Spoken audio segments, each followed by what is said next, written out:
If you remember where I left off in my last video, I'd gotten the trunk open and saw all the treasures that were inside. There was not a disco ball, nor a barefoot gas pedal. Also, the trunk did not open like it was supposed to. It turns out the Trans Ams of this era had two trunk torsion bars. One of my torsion bars had been broken. Luckily, I had a selection of second-gen parts that my dad had been collecting. There was a torsion bar in there.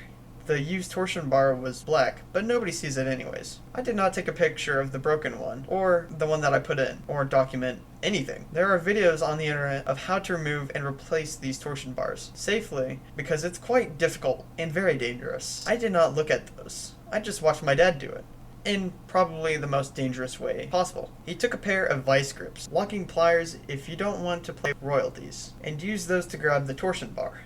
Then he used an 18-inch pipe wrench to twist the locking pliers and the bar, and he had me push it back into place. No one got hurt, or scratched the car, or break the glass out. Lucky. Now the trunk pops open, like magic. I did not have any keys for the steering wheel either. I went ahead and went to work on the ignition keys. Luckily, keys are pretty much the same on all GM cars of this era. I brought a Master Pro ignition lock cylinder and rented a steering wheel puller from O'Reilly's. Who knew steering wheels are difficult to remove? Probably a good thing, since you don't want them to come off while you're steering a car. Whoops. With my dad's help, I put the new lock cylinder in, I made sure that it worked, and we put it all back together. We've had this apart once before. That's when my dad noticed that the turn signal was not clicking. So, I went back to O'Reilly's and got the turn signal cam kit. Luckily, these pretty much are the same on all GM cars of this era. I took the steering wheel apart again, but hey, practice makes perfect. My dad also ordered a 1979 to 1981 Pontiac Firebird trunk door and glove box set with GM keys from eBay.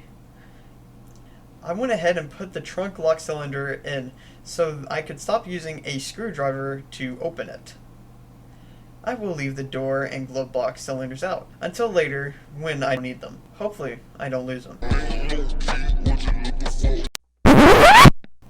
As I said, this car did not have any original 301 cubic inch engine, or any transmission, or any interior when I bought it. My dad had a 1973 350 cubic inch Pontiac engine with an automatic transmission from a wrecked car in our shop that he had no plans for.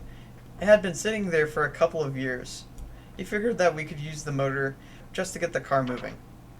And, at free, the price was in my budget. We set out to inspect the motor, and we had a helper. The first thing my dad wanted me to do was turn over the motor. All those parts that I mentioned earlier were piled around the motor and another 1979 Trans Am, a black 4-speed car, by the way. I had to move all the parts away from the motor.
And we went ahead and put a socket on the crankshaft and tried to turn it over.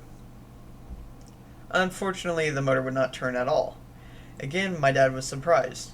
My dad had bought a really cheap USB camera that connects to a tablet for another project. We decided to inspect the inside of the cylinders so that we could see what's wrong. We went ahead and removed all the spark plugs first. They all looked okay, except there was a little rust on 2 of them. We decided to look into the actual cylinders and see if there was anything that was preventing the motor from turning over. We're inspecting the 350 block that we got. We tried to turn it over and it won't turn over, so here's number 1 cylinder. If you can get it. And it's at top dead center. Can't really see anything rust-wise or anything.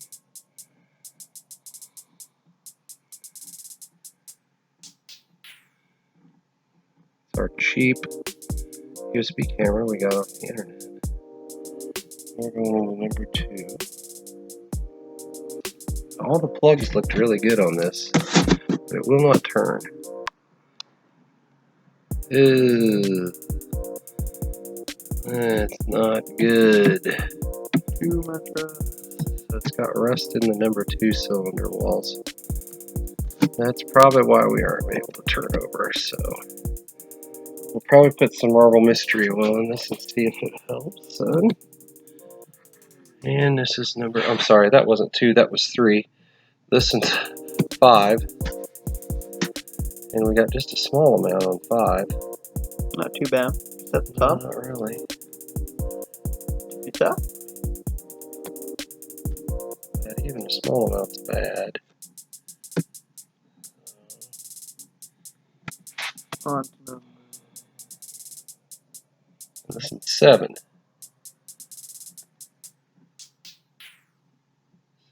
7 looks pretty good.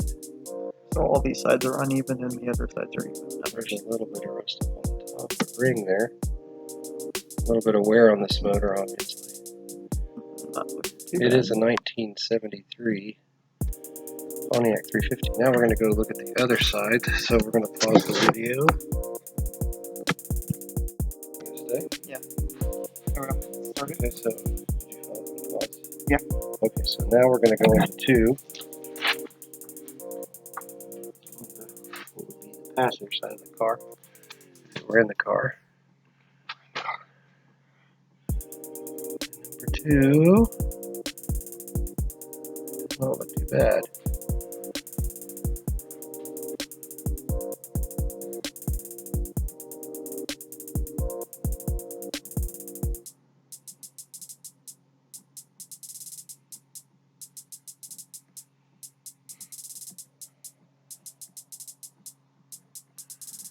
Okay, now we're going into 4.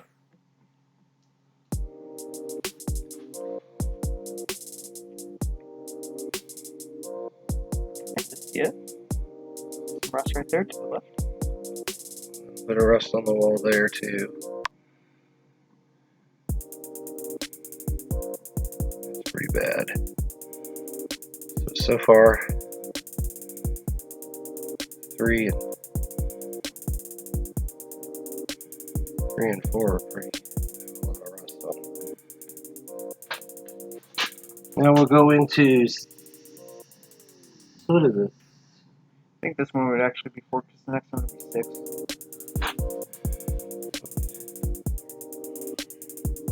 This is 6. Oh, it is. Next one would be 8 then.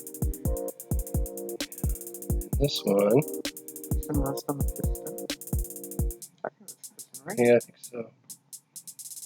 Looks like there might have been some damage there.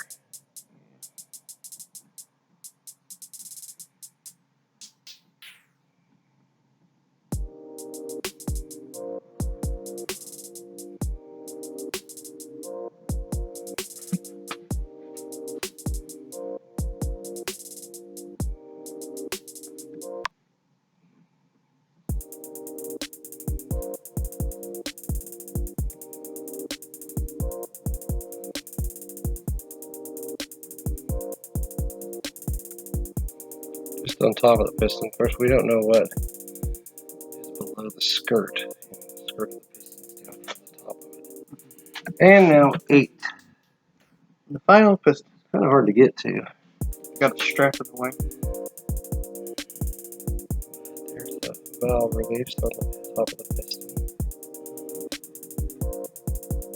As we inch towards the wall. And there's maybe a small amount there. A little bit on top of the piston there.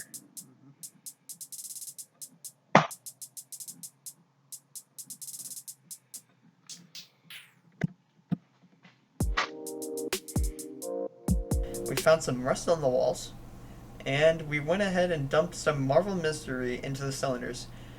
Maybe that motor will free up in the future. It will need to be rebuilt to use. My dad said that when he rebuilt his Pontiac 400 cubic inch motor in his 1978 SE Gold Trans Am, he spent around $3,500 for a basic rebuild, doing it all himself. I do not have that kind of money, so I'm really stuck. He said that he thought he had an idea. I will show in a future video exactly what that idea would be. I'd like to thank my Patreon donors. If you would want to help, I now have a Venmo account my dad set up. I'd like to thank Coach Sam in California for donating and helping me with this project. Remember to like and subscribe, and stay classy. Turn straight, turn straight, turn straight, turn straight!